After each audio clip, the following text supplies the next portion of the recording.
Basic English questions and answers. Do you have enough money? What are you doing today? I am going for shopping. What time are you leaving?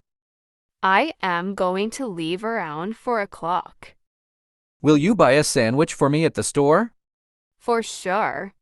Do you have enough money? Do you have enough money? I am not sure. I am not sure. How much do you have? How much do you have? $20. Do you think that's enough? $20. Do you think that's enough? That's not very much. That's not very much. I think it's okay. I also have 2 credit cards. I think it's okay. I also have 2 credit cards. Let me give you another $5. Thanks. See you later. Bye.